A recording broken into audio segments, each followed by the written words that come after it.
Salut Parisiens et Parisiennes, c'est Clément de Walking in Paris et on se retrouve aujourd'hui pour le premier épisode d'un nouveau format appelé les 2 sous 2 qui raconte brièvement l'histoire des monuments parisiens plus ou moins connus.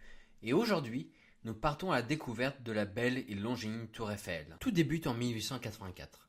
Gustave Eiffel, qui a déjà plusieurs constructions à son actif, observe de loin un projet de deux ingénieurs, Maurice Colin et Émile Nouguier, qui travaillent dans son usine à Levallois-Perret.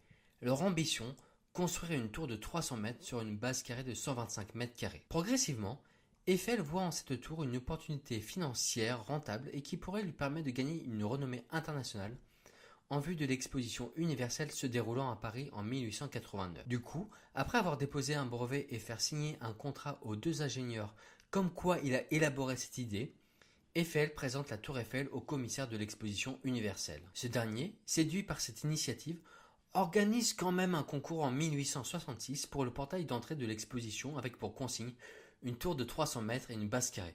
Étrange, n'est-ce pas? Et même si le projet du phare géant de Jules Bourdet a fait couler quelques sueurs froides car proche de remporter le concours, c'est bien Gustave Eiffel et sa tour qui remportent la compétition. Bien qu'ayant remporté le concours, la tour Eiffel est déclarée anticléricale par l'Église car plus grande que Notre-Dame de Paris.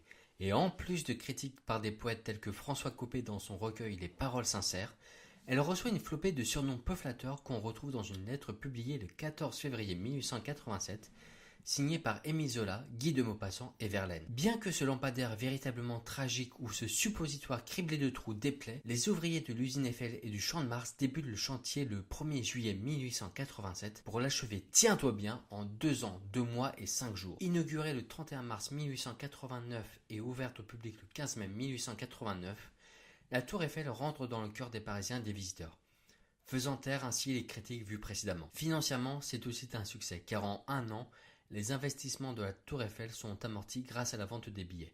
Et pour l'anecdote, la rue Fouquet, là où se trouvaient les usines Eiffel, change de nom pour devenir la rue Gustave Eiffel. Prévue pour être détruite en 1909, la belle doit son salut aux nombreuses expériences scientifiques pour se transformer successivement en une station d'observation de météorologie, en un relais radio en 1904, un centre militaire radiotélégraphique pendant la Première Guerre mondiale et enfin un relais télé grâce à un émetteur en 1949. Considérée comme une géante sans beauté ni style, la tour Eiffel est devenue l'un des symboles de Paris et de la France, ce qui lui a permis d'être en 2015 l'un des monuments les plus pris en selfie, avec plus de 10 000 clichés devant le Disney World à Orlando et le Burj Khalifa de Dubaï. La Dame de Fer voit aussi Edith Piaf chanter sur ses planches le 25 septembre 1962 ou encore Johnny Hallyday en 2009. Voilà, Parisiens et Parisiennes, l'épisode arrive à sa fin.